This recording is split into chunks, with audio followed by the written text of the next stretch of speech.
La vie, elle est faite de cette succession de choses, de ces faits bruts, chaotiques, insensés. Elle a ses aspérités, ses coins de meubles contre lesquels on se cogne sans cesse, ces ouvertures faciles qui sont en réalité de vrais merdiers. Ces gens, tels des trains qui arrivent pour disparaître aussitôt. Ces moments de bonheur que l'on croit éternels et qui s'achèvent en un claquement de doigts. Ces nombres qui nous transforment en ombres. Ces étiquettes qui collent semelles.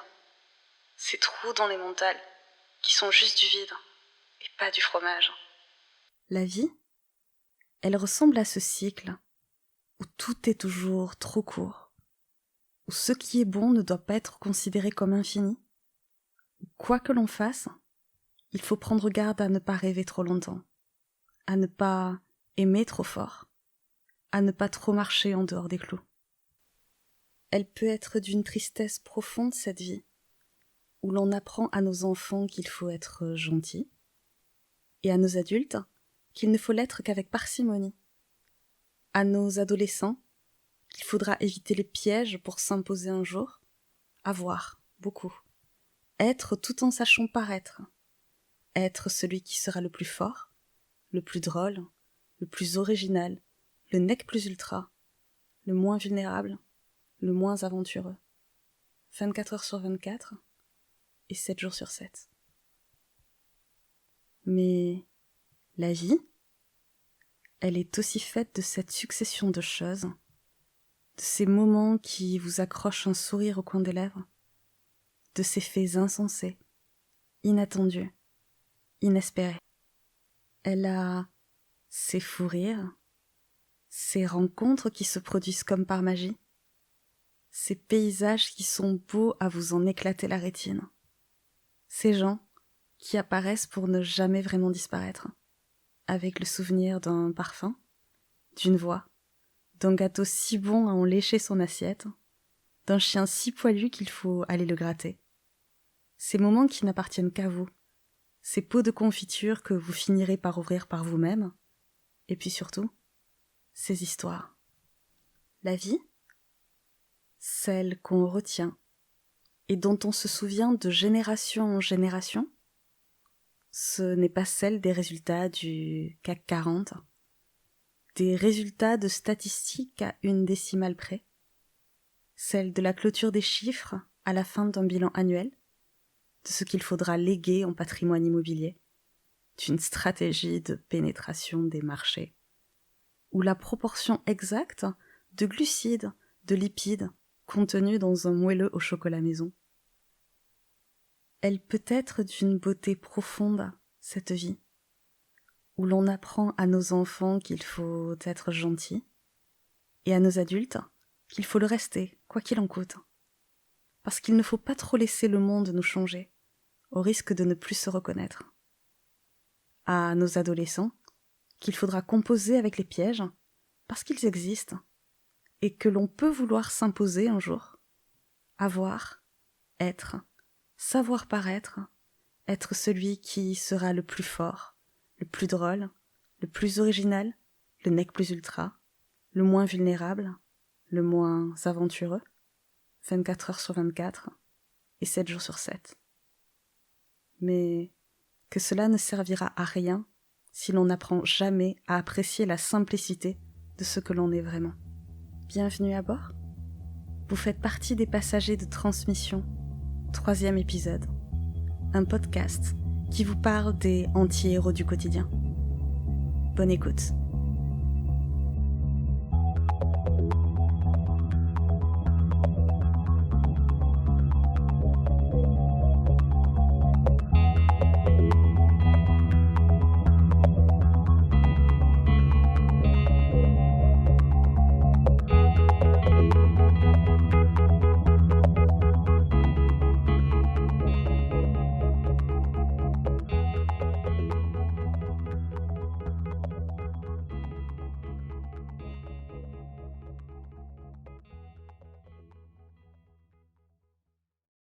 Le premier livre de grande personne, celui qui n'était plus de la littérature de jeunesse, et qui m'a fait basculer dans le monde des adultes, c'était Cyrano de Bergerac. Je me souviens encore du plaisir éprouvé à dévorer la pièce, à la lire, à la relire inlassablement avec ma meilleure amie d'enfance.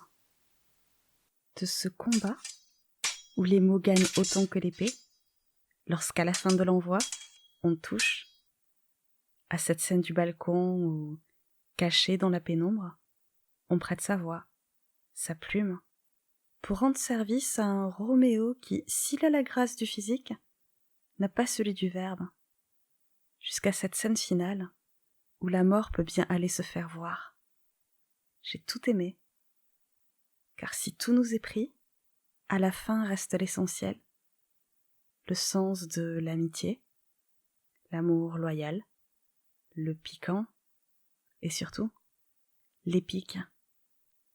S'il avait été le héros d'une comédie romantique indépendante, Cyrano aurait certainement arboré un t-shirt d'un obscur groupe de rock, des cheveux gras approximatifs, un côté geek, et aurait fini par séduire l'héroïne, avec un trait d'esprit bien senti, sur un fond de musique folk.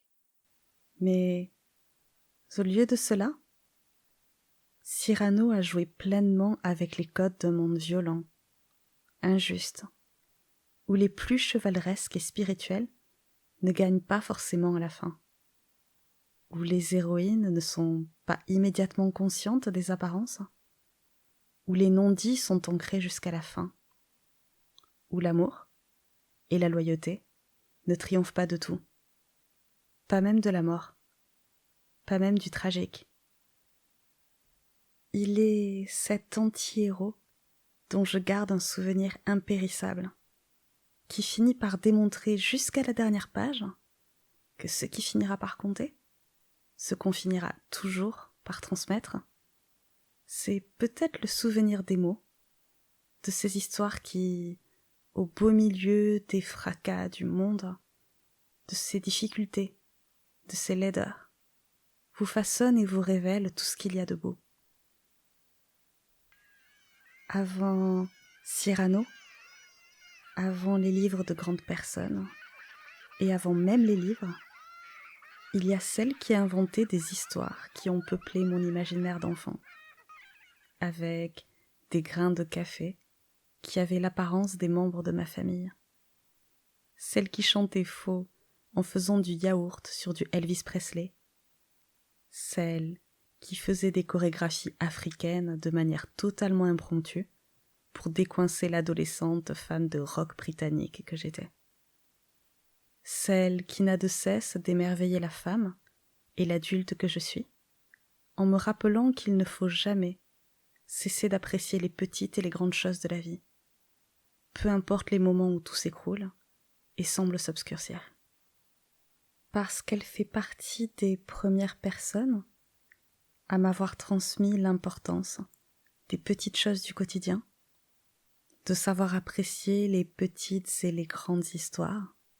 Ah, avec un bon thé, mais forcément un bon gâteau crémeux. Par exemple, un éclair au chocolat.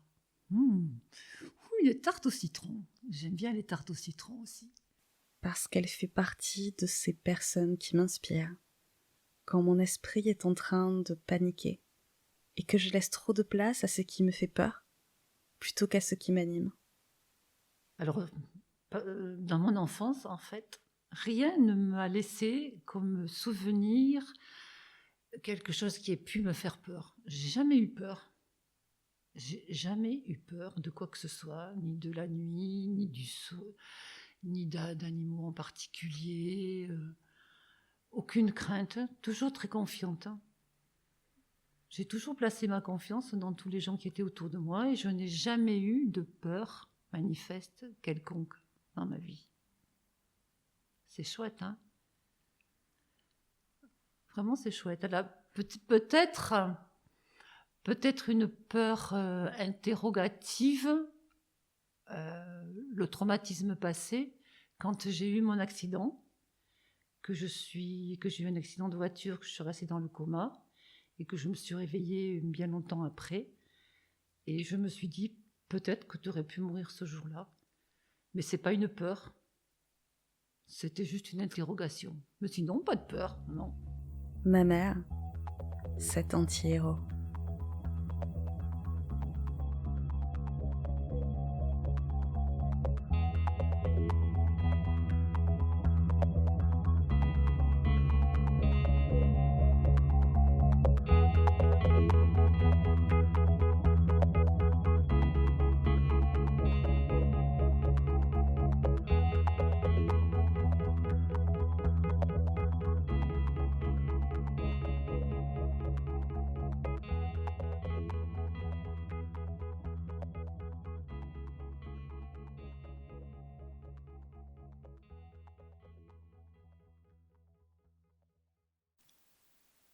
L'histoire de ma mère commence par une touche romanesque, avec une lettre et un prénom à choisir. Son prénom. Alors, les choix de mon prénom, ça c'est ma mère qui m'a raconté ça. Quand je suis née, donc mon père n'était pas là, et ma mère devait me déclarer à la mairie. Et elle avait choisi 3 prénoms. Alors, si je me souviens bien, il y avait Michel, il y avait Éléonore et il y avait Laure. Mais elle ne voulait pas me donner un prénom sans que mon père ait fait le même choix qu'elle. Alors, elle lui a écrit. Et la lettre a pris un peu de temps. Et au bout de 8 jours, j'étais toujours pas déclarée à la mairie. Et là, ça devenait vraiment très urgent. Sauf qu'entre-temps, la lettre de mon père est arrivée. Et mon père avait choisi le prénom de Laure, comme ma mère avait aussi envie de me donner ce prénom. Et finalement, c'est super, parce que tous les deux avaient porté le même choix sur ce même prénom. C'est mignon. Son histoire commence dans cette région, dont elle a tiré son sens de l'authenticité, et qui a certainement forgé un peu de ce caractère volontaire que je lui connais. C'est un endroit qui est très montagneux, qui est très joli à voir, qui est très vert, verdoyant. Les Ariégeois, ce sont des gens sympathiques, qui ont un accent où ils roulent les airs. On les décrit souvent avec un béret noir vissé sur la tête, des gros sabots aux pieds. Voilà, l'image que j'en ai, c'est surtout des images de mon enfance, c'est-à-dire les labours, les paysans qui poussent le soc pour labourer la terre avec le cheval. C'est l'image de mon grand-père, de ma grand-mère. Les vieilles habillées en noir. À partir de 40 ans, on était vieux, donc on s'habillait en noir. Voilà. Après, c'est des gens sympathiques, un peu sauvages, un peu rustres, mais qui sont généreux quand même, comme la plupart des gens quand on les connaît, quoi. Voilà. Mais c'est un beau coin, c'est un joli coin, certes. Et de ces terres abruptes, elle en a extrait tous ses talents de conteuse. Cette manière de raconter des histoires qu'on lui a sans doute transmises étant enfant, pendant des veillées au coin du feu. Sur ces terres, elle y a fait pousser toute cette spontanéité, cet esprit d'enfant joyeuse que je lui ai toujours connu, cet accent et ces fameux airs qui lui reviennent spontanément le temps d'une anecdote. Alors, un souvenir d'enfance trop rigolo, parce que chaque année, dans le village de Saint-Pierre-de-Rivière où j'habitais, il y avait la fête du village. Et ça, c'était vraiment une excitation pour nous les enfants, la fête du village, le bal sur la place publique, les manèges, les barbapapas et tout ce qui s'ensuit. Et puis surtout la foule, les gens qui se retrouvent, les gens qui boivent, qui chantent, qui tempêtent. Et particulièrement, dans le village, il y avait 2 cafés. Et dans un café, le café Bec, il y avait, le soir de fête, un monde fou. Et régulièrement, chaque année, dans le village, on avait le clou du spectacle, un dénommé Monsieur Banès, qui aimait bien lever le coude, surtout les soirs de fête de village. Et il avait pour habitude d'amener son âne avec lui pour partager les festivités de la fête. Donc il descendait de Saint-Pierre-de-Dessus, déjà en titubant, en chantant. L'âne était habillé avec des espèces d'oripeaux pour qu'il soit encore plus beau. Et ils arrivaient donc au Café Bec. Et là, il rentrait l'âne dans le Café Bec. Et tout le monde criait « Eh, Banès, ton âne, serre-lui une bière !» Et le cafetier qui hurlait « Fous-moi cet âne dehors, je veux pas cet âne !» Et l'autre qui était saoul, il amenait son âne au bar. L'âne posait la tête sur le bar et il voulait que le cafetier lui serve une bière.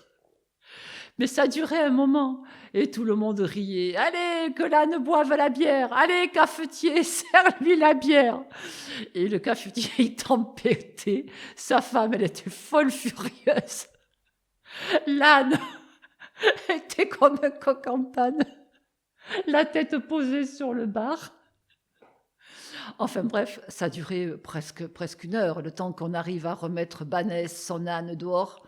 Entre-temps, ses enfants venaient chercher le père en disant « Papa, il faut rentrer à la maison ». Et tout le monde remontait et c'était vraiment une partie de fou rire. Et on parlait de l'âne qui avait bu la bière pendant une semaine après, quoi. L'enfance de ma mère, elle a le goût de ces histoires qui semblent appartenir à un passé digne des livres de Pagnol. Alors, l'anecdote des puces, c'était une après-midi de grande cache-cache. Alors, dans les cache-cache, on avait nos petits grands-pères et nos petites grand-mères qui nous aimaient bien et qui nous autorisaient à se cacher chez eux.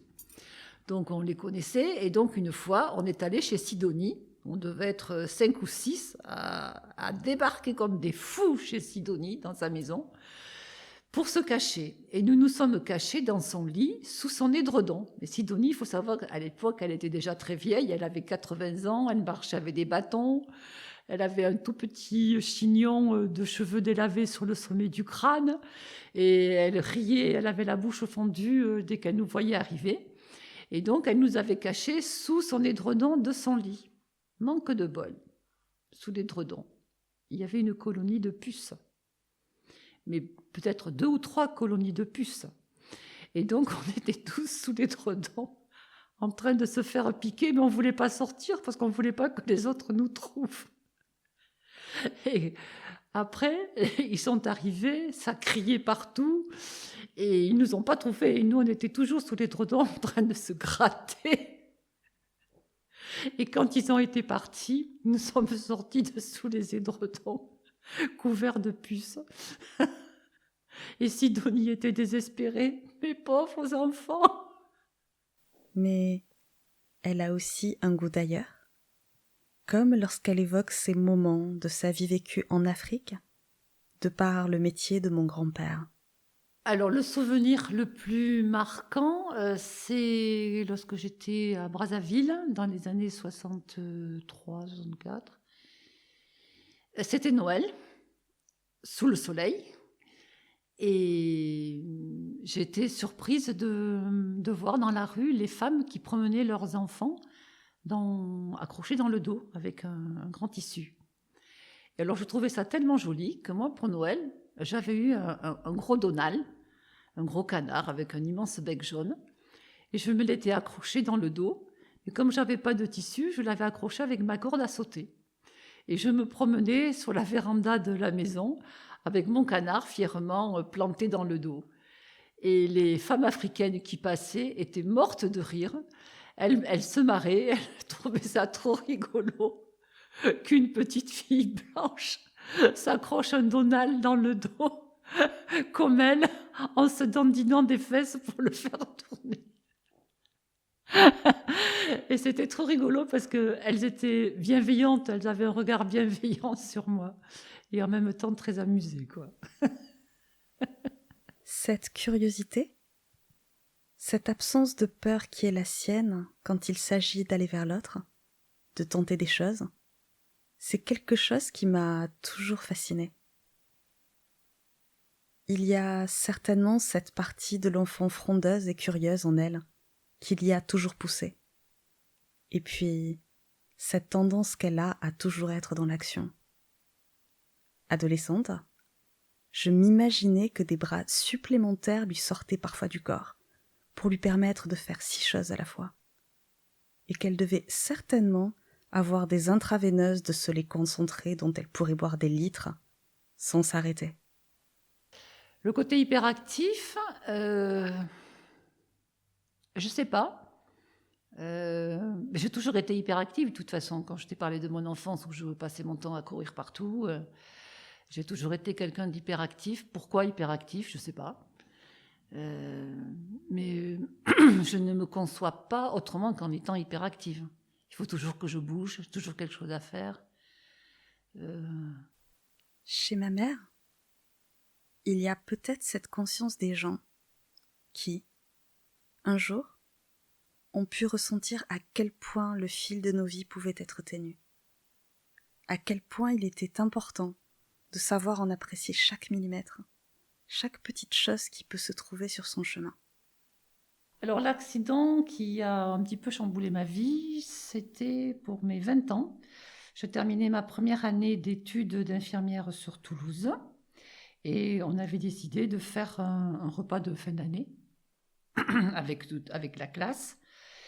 Et donc on a fait la fête et en rentrant, j'étais avec 2 garçons qui me ramenaient chez moi et dans un virage, il a loupé le virage et on est allé s'encastrer dans plusieurs voitures. Voilà, je ne me souviens de rien, si ce n'est le virage peut-être, hein, et c'est tout, je me souviens de rien. Et je me suis réveillée, j'étais à l'hôpital. On était en train de recoudre ma joue qui avait été complètement déchiquetée par le pare-brise, puisqu'à l'époque, les pare-brises n'étaient pas des feuilletés, donc c'était plein de morceaux de verre. Je me souviens de ça, et je me souviin du visage de mes parents, livide, quand ils sont rentrés dans la chambre, que l'interne était en train d'essayer de m'enlever quelques bouts de verre de la figure. Voilà. Et puis après, je ne me souviens plus de rien. Donc, j'ai été une grosse polytraumatisée, avec un gros traumatisme crânien, avec des fractures du bassin, des fractures de la rotule, des fractures du poignet. Voilà, perte de connaissance évidemment. Voilà, et je suis restée à l'hôpital de Purpan pendant longtemps, je pense. Je sais pas, je me rappelle pas.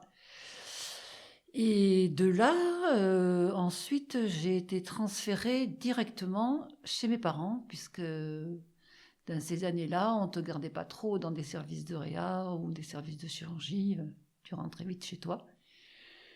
Et quand je suis rentrée chez moi, j'ai manqué de mourir puisque j'avais plus de globules rouges. À peine que ma mère me soulevait la main, je tombais dans les pommes.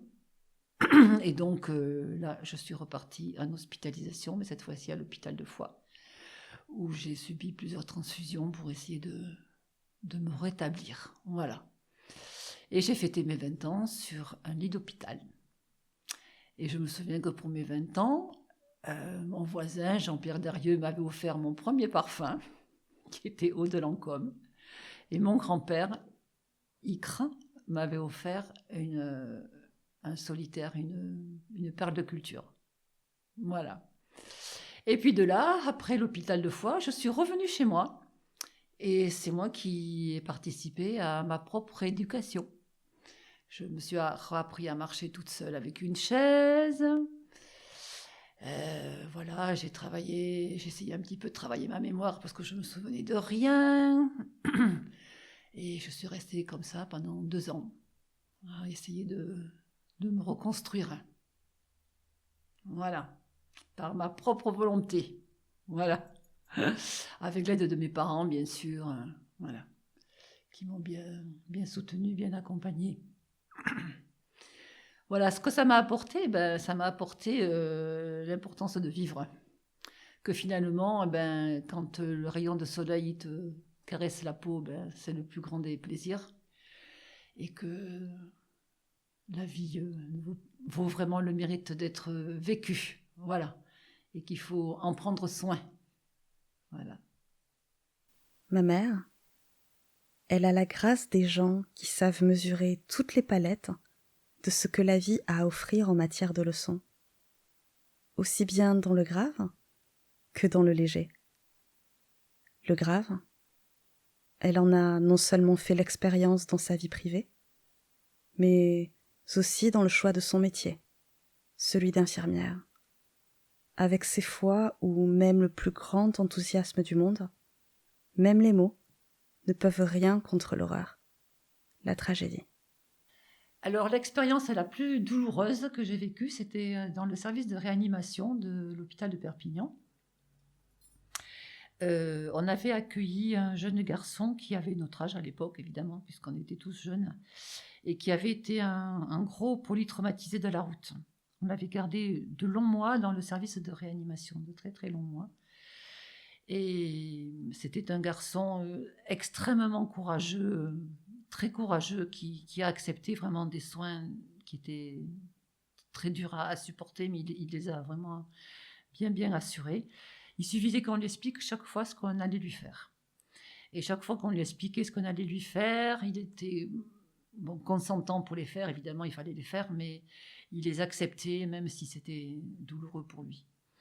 Et donc, on arrivait à la fin de son séjour dans le service de réanimation. On était tous contents parce que François allait pouvoir enfin quitter le service de réanimation.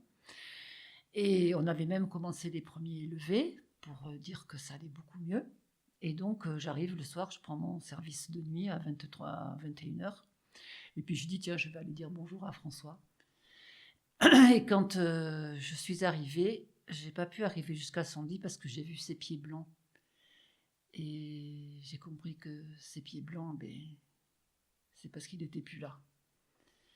Et donc là, j'ai été prise de panique. J'ai appelé mes collègues, je leur ai dit venez vite chez François.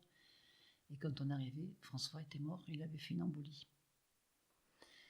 Et ça a été terrible. Une nuit terrible. Une nuit terrible parce que François était parti. Et puis, il a fallu appeler ses parents. Et puis, voilà, tout ce qui va avec. Et en plus, cette nuit-là, on avait eu en plus 3 décès. Dans la nuit, on a eu 4 décès, dont le plus terrible pour nous, c'était François. Et le lendemain, quand je suis partie, j'ai dit c'est fini, j'arrête la réanimation. Et j'ai quitté l'hôpital. Et puis, il y a le léger aussi, où l'absurde et l'imprévu se conjuguent, où là aussi, les mots peuvent faire défaut, mais n'empêchent pas la communion des âmes. Alors, l'anecdote la plus amusante, c'est quand j'ai débuté ma carrière à Albi. Je travaillais en psychiatrie, mais c'était une clinique qui accueillait plusieurs fonctionnalités, et donc un service de gastro-entéraux, et en particulier toutes les interventions des hémorroïdes. Et comme notre service n'était pas surchargé, on m'a passé un patient à qui je devais faire une rééducation anale suite à une intervention d'hémorroïdes. Le problème, c'est que le patient, il était sourd et muet. Et que donc, j'ai dû lui expliquer par des gestes plus ou moins équivoques ce que j'allais lui faire, à savoir le faire mettre à 4 pattes sur la table d'auscultation, que j'allais devoir enfiler un gant et lui rentrer mon doigt dans l'anus et lui demander de serrer les sphincters et de les relâcher successivement. Mais va-t-en expliquer ça à un sourd muet? Donc j'ai dû mimer la scène en me mettant en scène et lui expliquer l'ouverture et la fermeture des sphincters. Ça nous a pris 1 heure mais 1 heure de fou rire. Mais de fou rire. On se tapait sur les cuisses et le patient et moi, tellement qu'on riait de cette situation loufoque. Mais bon, j'étais contente parce qu'il a compris ce que je lui demandais et j'ai pu faire ma rééducation. Et après, quand il me croisait dans les couloirs, il me désignait du doigt en faisant celle qui mettait le doigt dans les anus des patients. Le secteur qu'elle a préféré, c'est celui de la gériatrie. Elle a ce don avec les personnes âgées de les voir vraiment. Et eux, naturellement, ont cet élan de s'ouvrir à elle. Combien de fois en se promenant, nous avons croisé ces personnes courbées par les années, anonymes, avec qui elle échangeait 2 mots. Et combien de fois, en échange, elle a pu recevoir leurs histoires, un petit pan de leur vie, un petit bout d'eux-mêmes. Juste cette magie des mots. Encore. Alors pourquoi les personnes âgées? Tout simplement parce que je les trouve très attendrissantes. Voilà. Parce qu'elles redeviennent des personnes vulnérables, fragiles. Euh, et voilà. Et on a envie de les protéger, de leur donner encore beaucoup de la joie, du bonheur, de leur apporter des choses positives, agréables. Voilà. Parce qu'elles ont une vie. Elles ont une vie facile, pas facile, compliquée, violente, pas violente. Et après tout ce qu'elles ont passé, tout ce qu'elles ont porté, tout ce qu'elles ont assumé, elles ont droit à de la tendresse tout simplement. Voilà. Et puis elles te racontent toujours de belles histoires. Toujours il y a des jolies histoires avec les personnes âgées. Voilà. Puis elles sont touchantes, je trouve. Voilà, c'est pour ça que je les aime. Avec cette joie qu'elle a en elle, mais aussi cette fragilité qu'elle peut avoir. Celle de ces personnes qui voient toujours la lumière, même dans les recoins les plus sombres. Je me suis toujours demandé si son grand combat, au fond, ce n'était pas contre la mort qu'elle le menait. Je me suis demandé si elle était en paix avec ça, et non pas en lutte perpétuelle contre la fatalité. Alors mon rapport à la mort, il est assez complexe, hein, parce que tout dépend qui meurt, quoi. Si tu veux, dans ma carrière, bon, effectivement, avec ce que je t'ai raconté, c'est vrai que la mort de François, ça m'a beaucoup, beaucoup perturbée. Après, dans le métier que j'ai exercé auprès des personnes âgées, je me disais que pour certains, la mort, c'était quand même une délivrance parce qu'ils la réclament tous. Et que finalement, c'était des parcours de vie bien accomplis. Et que de toute façon, dès que tu vis, tu es voué à la mort. Donc, c'est un cheminement normal. Après, de là à l'accepter, on est obligé de l'accepter, on n'a pas le choix. Après, c'est le questionnement de se dire qu'y a-t-il après? Y a-t-il quelque chose ou pas quelque chose? Et ce qui est réconfortant, c'est que tous les gens qui s'en vont, finalement, ils croient qu'ils vont rencontrer quelque chose d'autre après.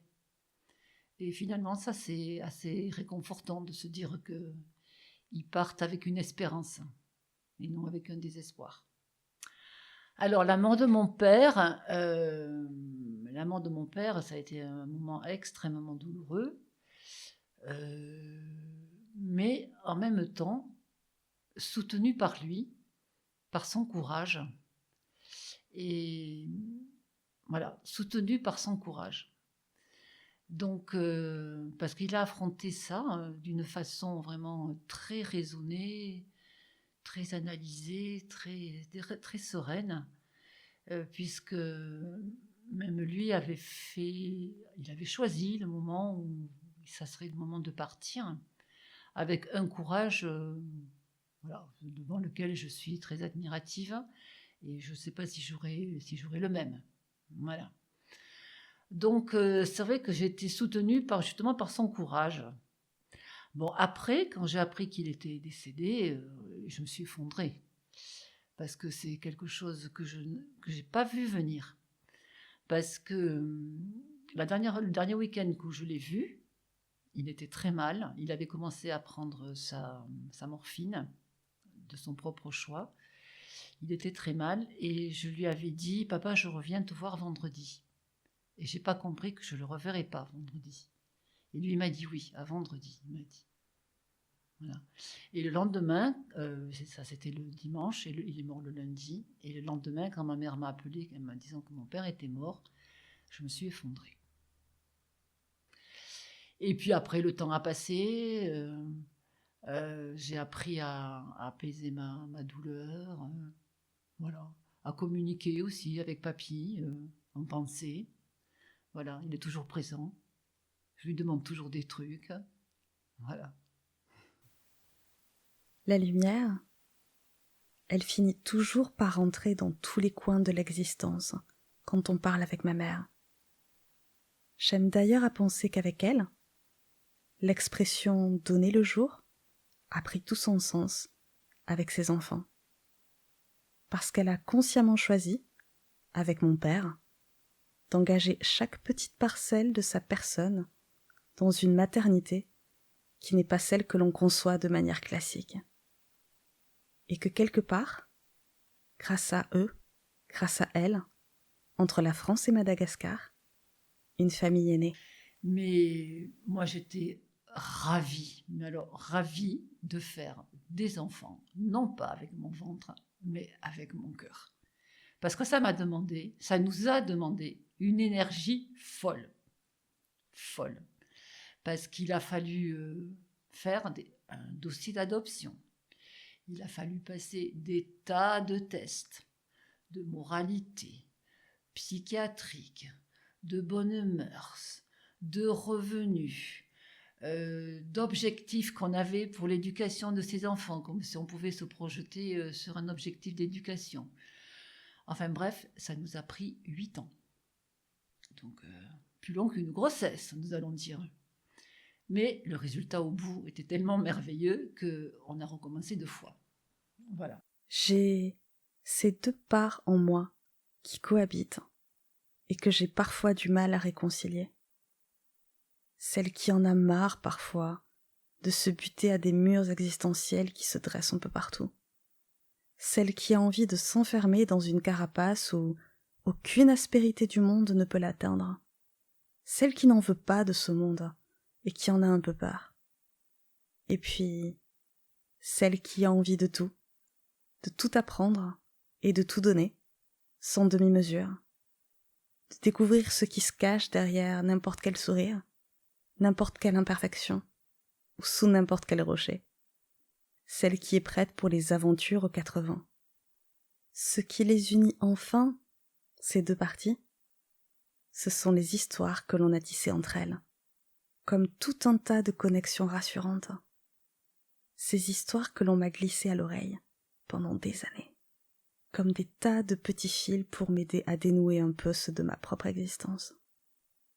Alors, quand la bataille fait rage quelquefois, que c'est un peu trop noir, un peu trop sombre, un peu trop compliqué, j'ai juste à penser « Mais maman, c'est quoi en fait le secret du bonheur ?»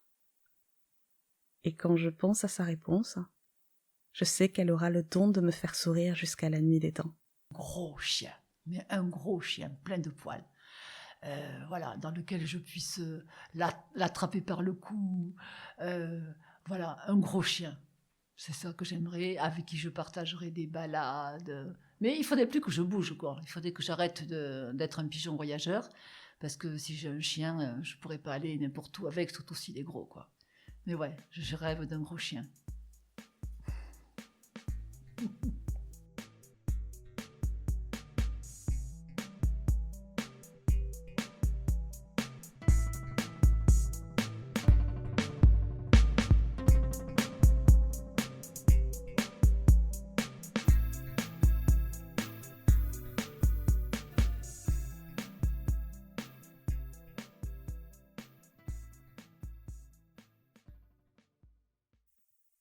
Je suis Émilie Audubert et vous venez d'écouter l'épisode numéro 3 de Transmission, un podcast autoproduit, disponible sur toutes vos plateformes d'écoute préférées et également sur l'année du pangolin, toutattaché.com. On se retrouve le 19 février pour une nouvelle histoire en version anglophone et sous-titrée de ce podcast. Transmission revient en français le 5 mars. Prenez soin de vous.